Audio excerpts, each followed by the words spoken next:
May 8, 1945. 11:47 p.m. A farmhouse outside Oldenburg, Lower Saxony. The knock came soft. Too soft. They had learned to measure danger by decibels. The louder the fist, the less time you had. But this was different. 3 taps, measured, almost apologetic. Then a voice through the oak planks, accented but clear. "Ladies. Canadian Army. We mean no harm." Silence inside. 23 women pressed against the far wall, their breath visible in the cold. They had fled the Reichsarbeitsdienst post 3 days prior when the radio went dead and the officers vanished. Now they waited, for retribution, for chaos, for the stories they'd been told about what happened to German women when the Allies came. The door opened. Not kicked. Opened. A sergeant stood there, young, maybe 24, his rifle slung across his back. He removed his helmet. "We're setting up a processing station. You'll need to register. There's soup." One of the women, Margaret, a postal clerk from Hamburg, would write later, "I had practiced my scream. I never used it." They screamed at the knock. They wept over the soup. The scene begins as all war stories do, with the moment before everything changes. May 1945. The Wehrmacht had collapsed. Germany was a jigsaw of occupation zones, each piece claimed by a different victor. In the northwest, Canadian forces swept through Lower Saxony and Schleswig-Holstein, their advance rapid but methodical. Behind the combat units came the military government detachments, men tasked not with destroying but with organizing the peace. They found chaos. Tens of thousands of displaced persons, forced laborers, refugees, Volkssturm remnants, and women auxiliaries cut off from retreat. Among them were the Nachrichtenhelferin, female signals auxiliaries, and members of the Reichsarbeitsdienst, the Reich Labor Service, who had staffed communication posts, supply depots, and administrative hubs. These were not soldiers. They had no weapons, no rank insignia that meant anything anymore. They had paperwork and fear. The Canadians gathered them into temporary camps, converted barracks, requisitioned schools, farmhouses with guards posted at the gates. The women expected punishment. They had been told what the enemy did to captives. The propaganda had been explicit, lurid, designed to prevent surrender. But propaganda, like all lies, works only until you meet the truth face to face. The truth wore a maple leaf and said, "Please." The processing station at Oldenburg was organized with a precision that felt surreal. Tables in rows. Clerks with typewriters. A medical officer setting up a tent with a red cross painted on canvas so white it hurt to look at in the spring sun. The women arrived in groups, escorted by soldiers who walked beside them, not behind. No shouts. No shoves. One private, barely old enough to shave, held the door for an elderly Blitzmittel, a lightning girl, a radio operator, who stared at him as though he'd spoken in tongues. "Ma'am," he said. That was all. She walked through. Inside, the questions were bureaucratic. Name. Last posting. Any medical conditions. The clerk, a corporal from Montreal, filled out forms in triplicate.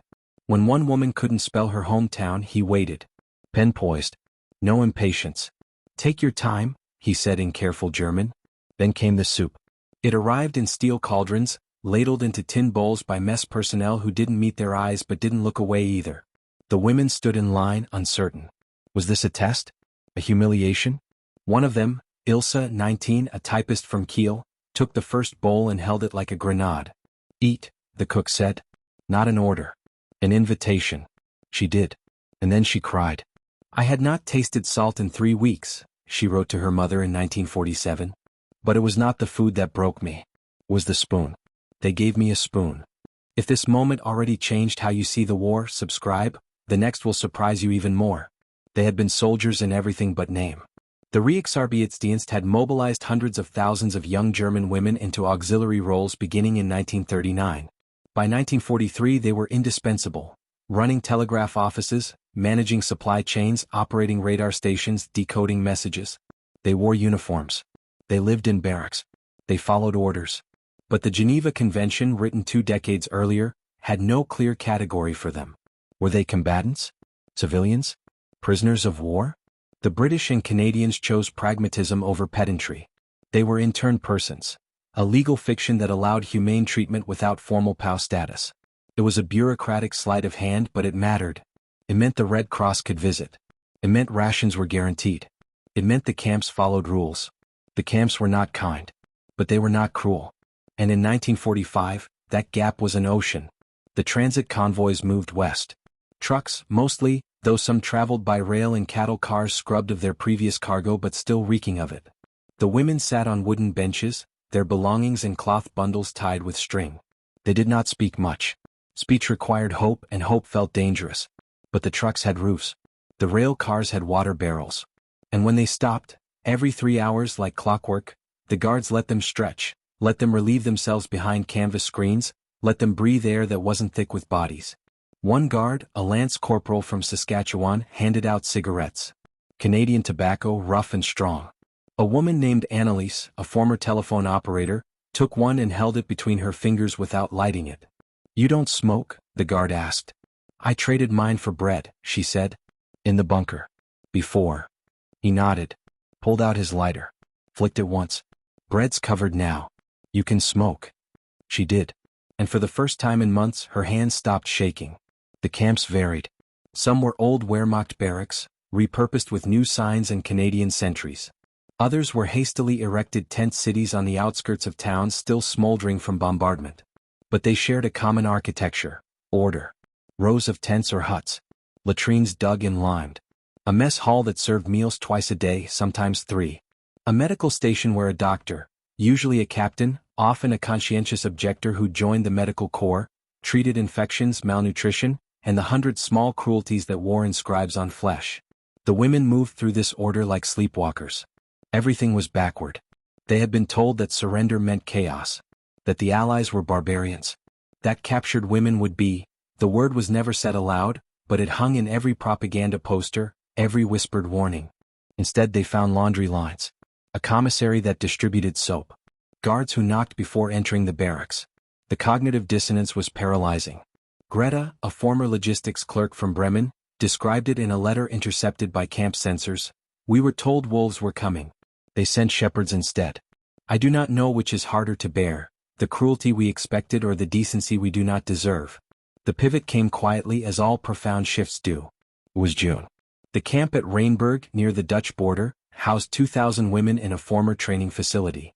The barracks were solid, the fences high but not electrified. The Canadians had installed a generator so there was light after dark. Not bright. Just enough to read by, to write letters, to see faces.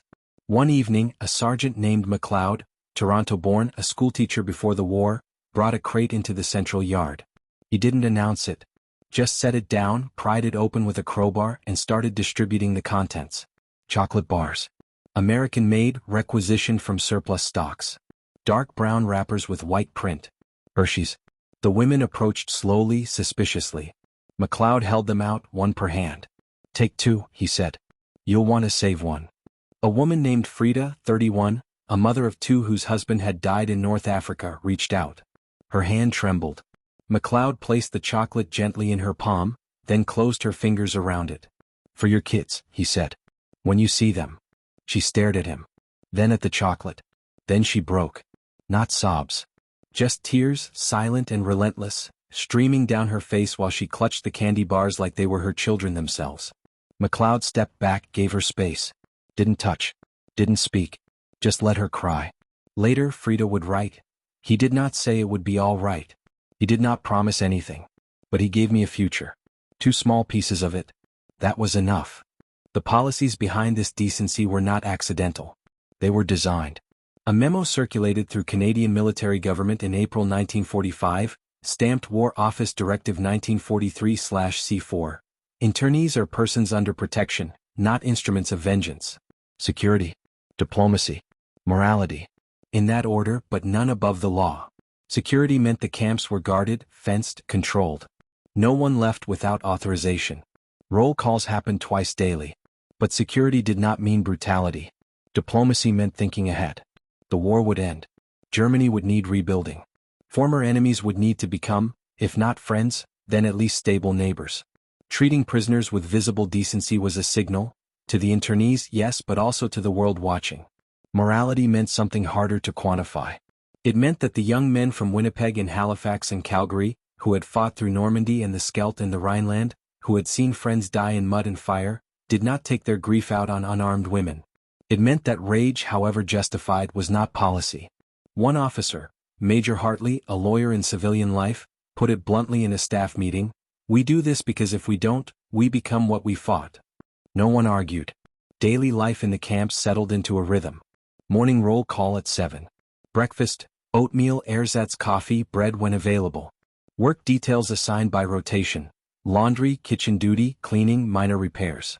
The work was real but not punishing. No one was beaten for being slow. No one was starved for talking back. Lunch at noon. Soup usually. Potato or barley, sometimes with bits of meat that the women couldn't identify but ate anyway. Dinner at 6. Bread again, cheese if the supply lines were good, jam made from Red Cross parcels. Between meals there was time. Time to write letters though outgoing mail was censored. Time to sit in the sun though the guards watched. Time to remember though remembering hurt. Some women organized classes. Languages, mostly English lessons taught by those who'd studied before the war. A former schoolteacher from Dresden taught arithmetic to the younger women who'd left school early for war work. Another led a choir that met twice a week and sang folkslieder, folk songs stripped of their martial verses, just the melodies about forests and rivers and home. The Canadians did not interfere. They listened from a distance. Once a guard asked if they knew, "Oh Canada." They didn't. He taught them. They sang it phonetically, stumbling over the English, and he stood at attention while they did, his hand over his heart. The personal stories accumulated like sediment. Liesel was 22, a radio operator who'd spent the last year of the war in a bunker outside Hamburg, listening to Allied transmissions and transcribing coordinates. She had excellent English, learned from her grandmother who'd lived in London before the Great War. In the camp, she was assigned to the administrative office, helping translate documents. She worked alongside a Canadian corporal named Davies, a clerk from Vancouver. They did not speak much at first. The work was routine, forms, inventories, requests for medical supplies. But one afternoon, Davies set down a letter he'd been typing and asked, "Did you believe it? What they told you about us?" Liesel looked up. "Some of it." "Which parts?" She hesitated. "That you would be angry." Davies nodded. Picked up his pen. "We are," he said. "But not at you." That distinction, small, semantic, enormous, changed everything for Liesel.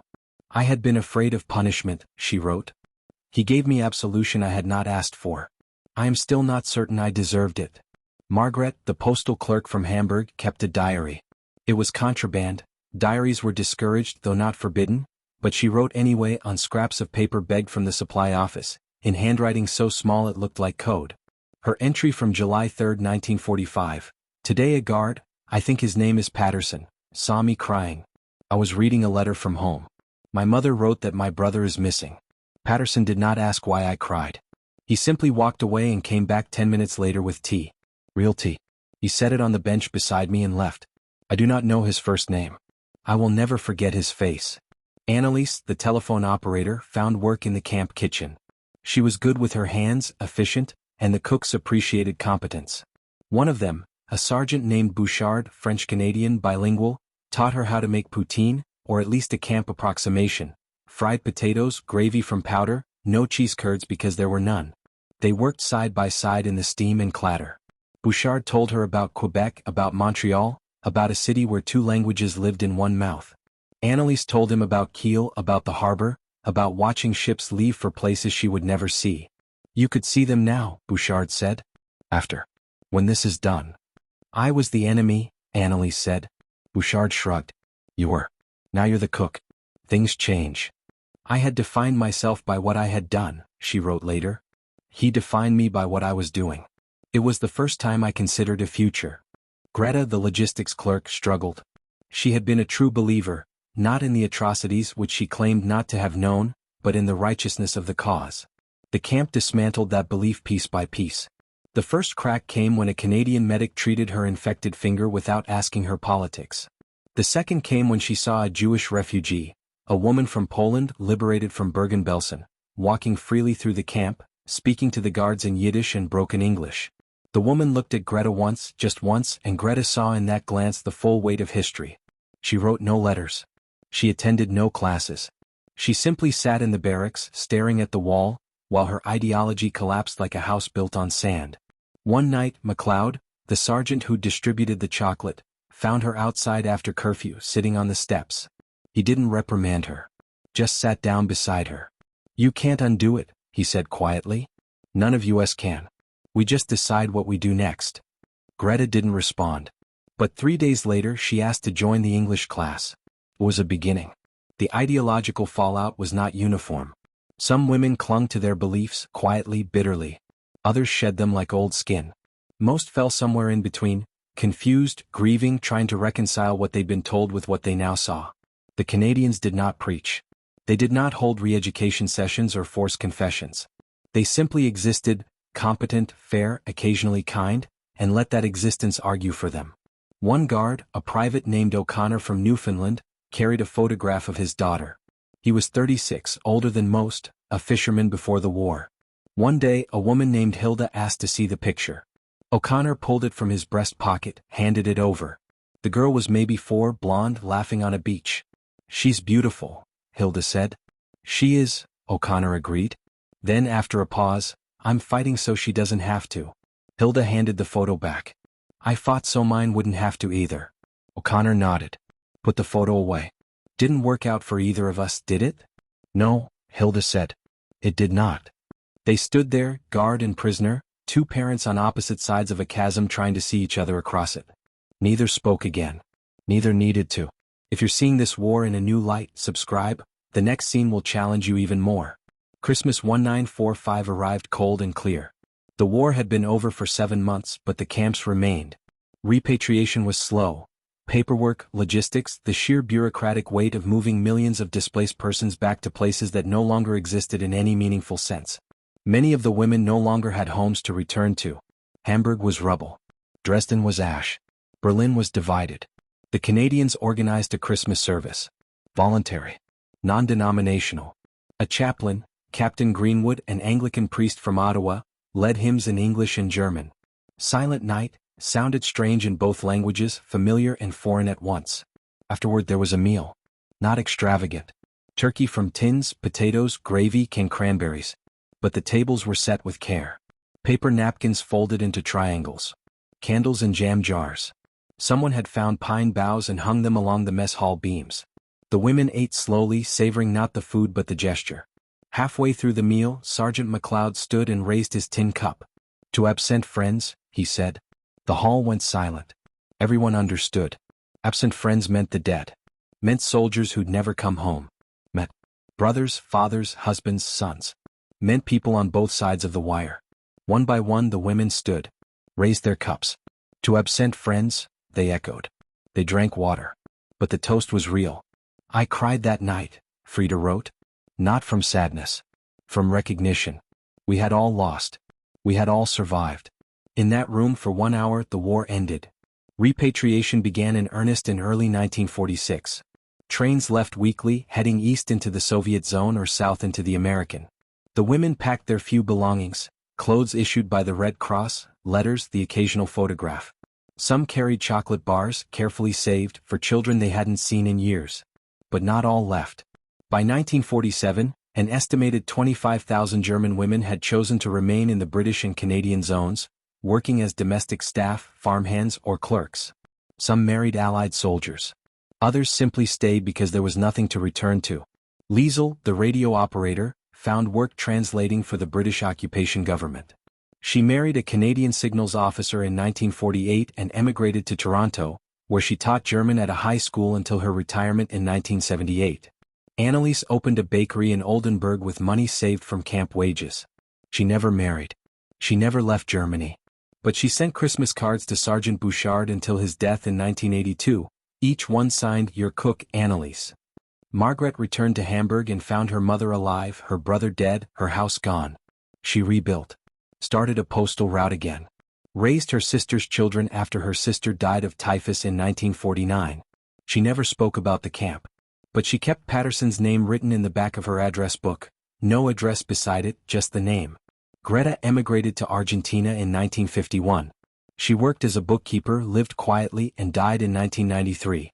In her effects was a letter, unsent, addressed to Major Hartley. It read, "You said we became what we fought. You were right. I'm trying to become what you showed me. Thank you." The story does not end with redemption. War does not work that way. The women carried their guilt, their grief, their confusion for the rest of their lives. Some processed it. Others buried it. Many never spoke of it at all, not even to their children, who grew up in the long shadow of a history their parents refused to name. But something shifted in those camps. Not forgiveness, that was too large, too complicated, too freighted with questions of who had the right to forgive whom. But something smaller and more durable, the recognition that decency, even in war, was possible. That restraint was not weakness. That the enemy could become, if not a friend, then at least a human being again. The Canadian soldiers who guarded those camps went home eventually. They returned to farms and cities, to jobs and families, to lives that had continued without them. Most did not speak of the camps either. War was something you survived, not something you explained. But decades later, when their grandchildren asked what the war was like, some of them told this story. About the women they'd guarded. About the soup and the chocolate and the Christmas hymns. About how they'd expected to hate and found they couldn't. One veteran, interviewed in 1998 for a documentary, put it simply, "We were 20 years old. They were 20 years old. We'd both been lied to. Once we figured that out, the rest was just paperwork." The knock that came soft on May 8, 1945, echoed through decades. It was not a knock of conquest or triumph. It was a knock of arrival. Of presence.